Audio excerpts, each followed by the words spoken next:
moments and things, and like how huge, like I said, the scope of the show is to have that thread of humanity. Yeah. It has been the thing that, like, for me, kept me watching. I love that.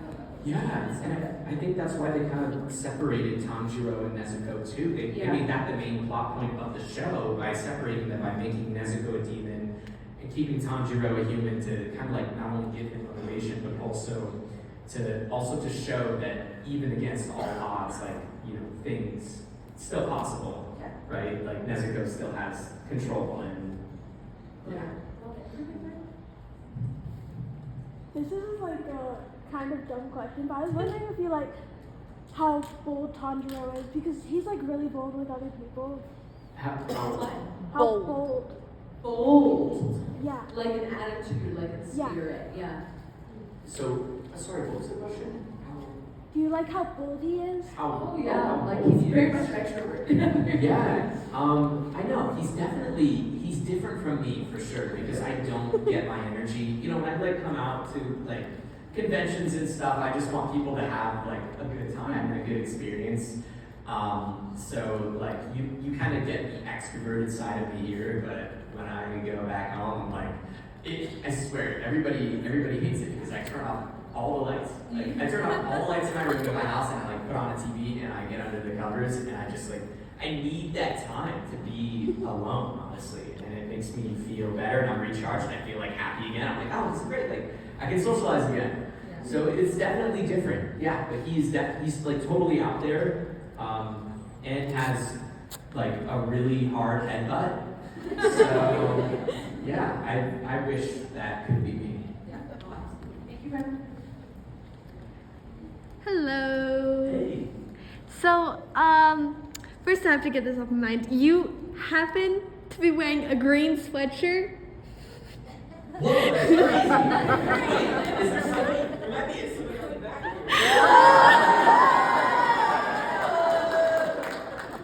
Okay.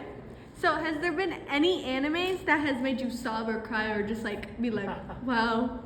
Yeah, what's the last time you cried? Yes, I have cried, and it's my favorite anime ever. It's called Your Lie in April. Shigatsu no Hime no Uso. Great show. I love when you say it, I always see one hand go. It's like you can't bear to face it. Yeah, it's tough. You enjoy watching it though? You love watching it. Oh, I mean, I've watched it like once. I couldn't watch it again. You know, but it was freaking awesome. It was one of those shows that when you get really invested in the show, I was watching it as it came out every single week. And the episodes were 21 minutes long, and it literally felt like 8 minutes, maybe less than 10 minutes. That's how fast the show would go by for me, because I was just so invested in it. I grew up playing piano, so that was a huge kind of inspiration for me. I saw him like sweating at the piano recitals, and I'm like, oh my gosh, that was me. Like, I remember that. I remember, and all my memories came back. Like my teacher, she was mean to me as a child. And I probably deserved it, but still, she was mean to me. I never practiced, that was the worst. I never practiced, but then I wanted to be the best. Yeah. Thank you, friends. Yeah, thank you. Thank you. Hello. Hey. What's your favorite part about voicing Tanjiro? My favorite part about voicing Tanjiro is just kind of getting to do something different with the show. He has every single emotion. It's my favorite part, but also the hardest part about it. He has a lot of comedy. He has really legit sad moments. He has angry moments, loud moments, wacky, like just, he kind of goes through every single emotion. And then he even has inner monologue moments where he's talking to himself, trying to convince himself like to push through it and that everything's gonna be okay. So I think it's a lot of fun as an actor to kind of go through all these different ranges because he's such a dynamic character, but it's also the most difficult part of the job too. Thank you. Yeah. Hi. Thank you for all your beautiful and hard work throughout the years. Thank you so much. My question is, when doing stuff like the end of the Swordsmith Village arc, and especially the end of the season that we just saw, when doing those more emotional scenes, as you've explained, you may not know the whole story in depth when going into it. How do you emotionally prepare yourself to get that wow factor out of it? Yeah. So for Demon Slayer, when I kind of like first started recording the show, and I had read a little bit of the manga, but now I had taken the liberty to like go ahead and read everything, so to better prepare myself for what was to come. Sometimes when we're recording, I don't always know which scene we're exactly going to do in what specific order. Sometimes it's just in order of the episode, but other times they're like, hey, we have this scene and we want you to go do this first, and then we want you to come back and do this first, and then we want you to do the screaming scene at the end. And so it gets a little confusing jumbling it around sometimes. For example, like when I did the scene in Moving Train, I think about that a lot. I think about when I did Movie Train, it was during COVID, I recorded it at home, and it was like 9 a.m. on a Monday morning, and I get into the booth and they're like, Zach, congratulations, buddy, we got one scene left for you, it's this last one, it's gonna be an awesome thing, and we watch the scene, and the director's like,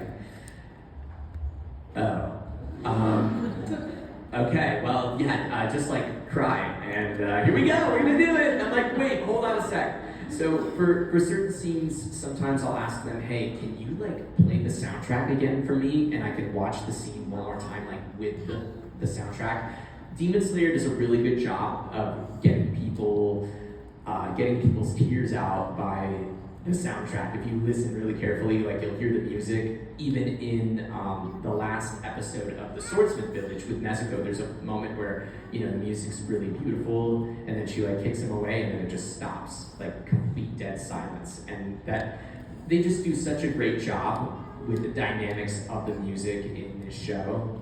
So I try to listen to the music. I try to get into the scene. If I need a little extra time, I'll ask the director. But it's difficult, truly, to get those kind of emotions out sometimes. And I try to think of, like just really sad things, like a little kitten in a basket out in the rain, meowing, but no one comes to save it. And yeah, exactly. Thank you. Yeah, thank you. We got about 5 minutes left, my friends. Okay, this is kind of a dumb question, and then kind of a sad one too. Okay. But how do you think Tanjiro would react if Muzan came up to him and he was like, hey, by the way, your family was scrumptious? Like,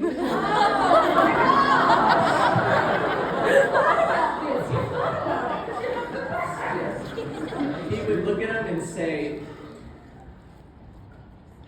well, I'm glad they were delicious.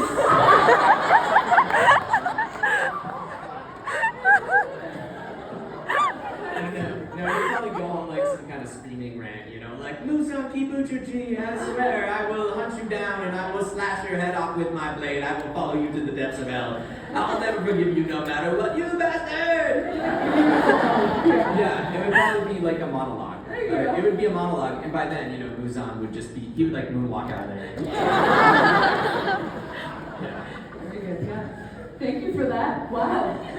okay, thank you. Yeah, oh, thank you. So scrumptious. Like scrumptious. What an evil word. That's a Hi. Hi. Last time I spoke to you was in Tennessee, and you warned me about the chasm in Genshin Impact. Yeah. It's not at all as hard as you told me it was going to be.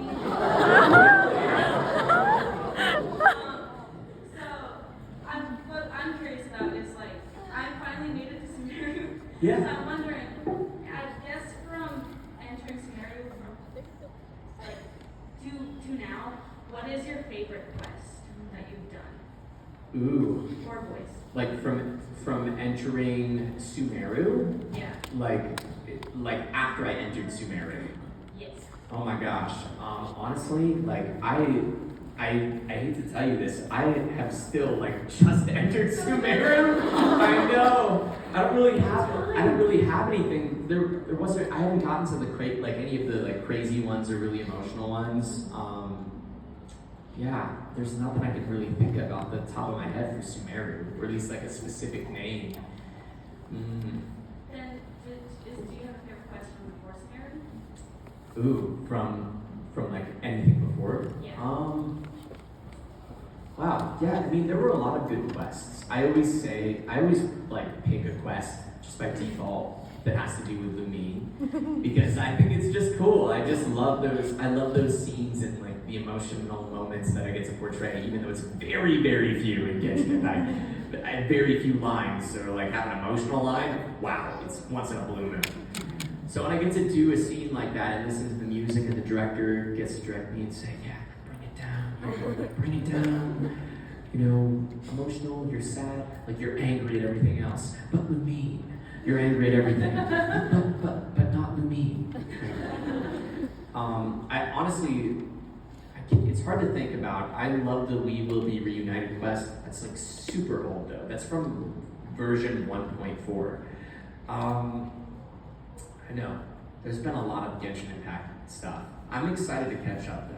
I need to catch up. I'm going to catch up on Sumeru, get through that, and then get through all of Fontaine. One of my friends said, yeah, don't worry, you only got like, you know, I don't know, like probably 60 hours of gameplay to catch up, bro. Like, you'll get there, dude. Just play the game all day, every day. When you re-enter your cocoon state, when Yeah. you get that rare moment, Exactly. and you play through those, yeah. I mean, I was planning on doing something like really stupid, and I was gonna play it on a never-ending live stream because I don't know who convinced me that would be a good idea. I'm sure I did. Maybe it's because part of me just like hates myself and wants me to suffer.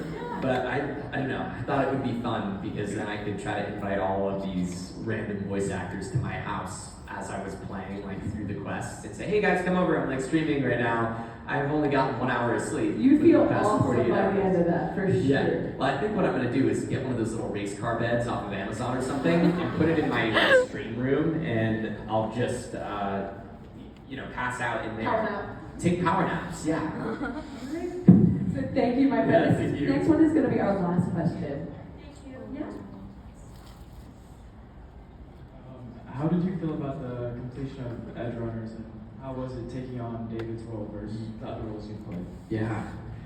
It's definitely different. When I got the audition for David from the casting director, she said, I know that this isn't really one of your typical, typecasts, which the typecast for me is like, I'm the best older brother ever, or I'm a super nice character, or I'm talking in this kind of voice and, maybe I'm a little smug, but that's usually the typical characters I had played up until that point in time. And she sent me this audition.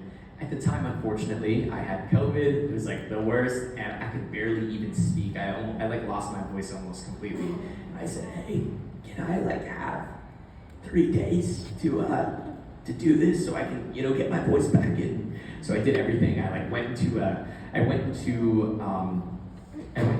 sauna. I took steam showers. I did every possible thing I could. Soup, vocal rest, little bit of vocal warm-ups, and any little thing I thought that I could do to get my voice back. I got my voice back. I did the audition, and I noticed that there was a lot of swearing in it. And honestly, I just had fun with it. I thought it was a blast to play a character that was a little bit more edgy and maybe relatable and grounded in that sense, where he's kind of alone. He's just kind of alone until he finds the squad and just kind of eases into everything. But yeah, I really embraced it, and I had a blast. It was great. I worked with the team from Poland and the team from Japan. So Studio Trigger, they were the ones who did the animation for Edge Runners, and then CD Projekt Red from Poland were also involved. So I was in LA recording at 9 a.m. Those guys were patching in over the phone from Japan and Poland. It was a really crazy process, and we had a very tight deadline too to get everything done. But they were super open to hearing my suggestions for everything.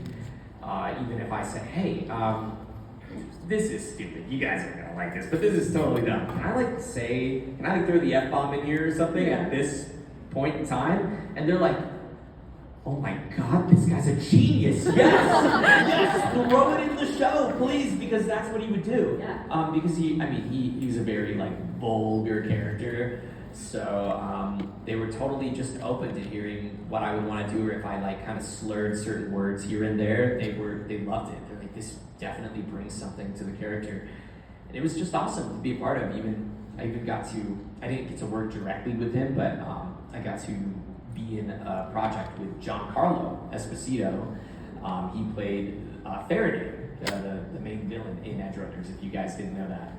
So he was, I remember doing some of those emotional scenes and thinking to myself, crap, I gotta do a good job because Giancarlo's gonna hear my performance when he comes in to record his lines, so I gotta do a good job. Like, I know he's really good, and I don't want him to come onto this project and think, who's this guy? This guy sucks. What's this actor's name? You know what I mean? Yeah. No, it was absolutely fantastic. Thank you for that question, friend.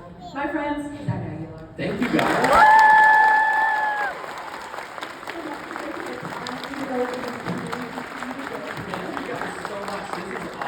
In Denver. I'm trying to go to Casa Bonita.